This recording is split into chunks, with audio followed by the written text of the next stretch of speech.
How do we honor God? In this session, we'll think a little bit about that, and we'll talk about the concept of stewardship. Not so much in how we give money or time or talents, but in the use of our whole life. How do we approach God in our lives, and what kind of practices can help us be more Christ-like in our daily living? We United Methodists have a marvelous gift in the heritage of John Wesley and his teachings.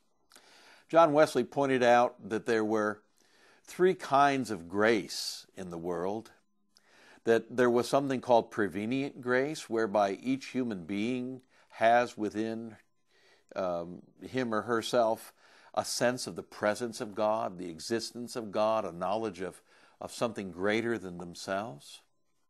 This is the initial step. This is the grace that helps us ask the questions, to seek out what it is about God. You know, the world right now is filled with this kind of seeking and looking.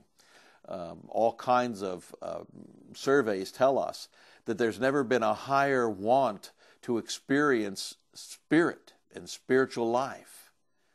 And yet, the persons who are seeking that don't often look to the church for it. Well, that's a story for another day. But then the second part of Wesley's threefold grace was justifying grace.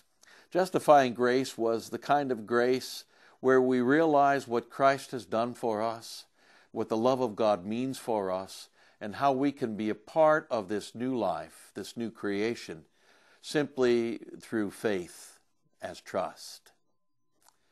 And for many denominations, that's the end of the journey, but not for us. That begins the third step of Wesley's threefold grace, this idea of sanctifying grace. It's the idea that we begin a lifelong journey of faith through which we continually strive to grow closer and to be more Christ-like in all that we say and do.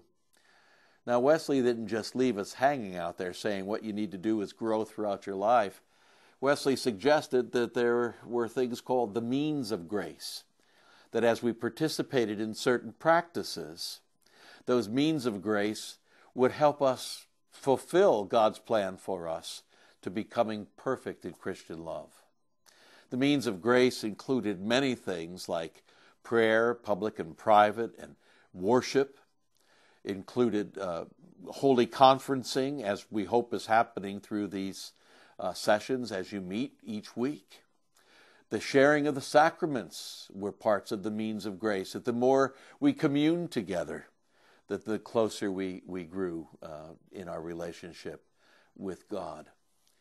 If this is truly who we are as United Methodists in terms of what we believe and what could truly help a person become a disciple of Jesus Christ, then the task seems to be, how can we in our local churches and at the annual conference level provide resources and training so that we can become resources in return for those seeking to grow spiritually in their lives?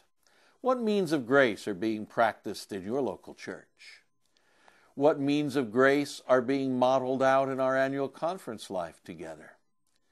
And how can we go to a world that is full of fear and, in some cases, hopelessness, be purveyors of God's grace in a way that will truly help us transform the world? Well, think about it this week as we continue together to live into the vision.